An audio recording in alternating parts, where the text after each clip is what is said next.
நமக்கு இருக்கு. இன்னும் சர்ச்சிங்ல இருக்கு போல அது பாருங்க, இன்னும் சர்ச்சிங்ல இருக்கு. வந்துனே இருக்கு பாருங்க நமக்கு.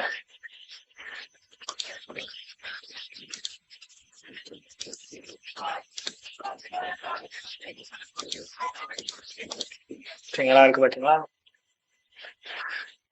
ஓகே, ஸோ இதான் வந்து எஸ்எஸ்ஆர்எஃபோட ஃபைண்டிங் மெத்தடாலஜி, என்னோட பர்சனல் மெத்தடாலஜி. ஸோ ஈஸியா வந்து நம்ம எடுக்கலாம். ஓகேவா? இது எல்லாமே உங்களுக்கு ப்ரோக்ராம் நல்லா தெரிஞ்சுங்க, சீரியஸா சொல்றேன். உங்களுக்கு ப்ரோக்ராமிங் நல்லா தெரிஞ்சு ஏதாவது ஒரு லாங்குவேஜ்ல நீங்க நல்லா ஸ்ட்ராங்கா இருந்தீங்கன்னா இது ஆட்டோமேட் பண்ணது நீங்க நல்லாவே வந்து டூல் ரைட் பண்ணலாம். ஓகேவா? ஸோ இதான் வந்து பேசிக் மெத்தட் பாக்கிறதுக்கு. ஓகேவா? இப்போ நம்ம ரெண்டாவது பக் நம்ம என்ன பார்க்க போறோம்னா ரேட் லிமிட்டிங். இதோட இந்த பக்கோட இந்த பக் இருக்கு இல்லையா, இதோட இன்னைக்கு செஷன் முடியுது. ஆக்சுவலா நீங்க 3 பக் கவர் பண்ணணும்னு நினைச்சேன், பட் முடியாது போல. ரொம்ப இன்னைக்கு நான் டம்ப் பண்ணிட்டேன்னா உங்களுக்கு போர் அடிச்சிடும். ஓகேவா? ஸோ வந்து ரேட் லிமிட்டிங் மட்டும் நம்ம பார்த்துக்கலாம். ஷார்ட்டா நான் சொல்றேன் ரேட் லிமிட்டிங்னா என்னன்னு சொல்லிட்டு. இப்போ இதே ப்ரோக்ராமே நம்ம செக் பண்ணுவோம் இருக்கோ இல்லையோ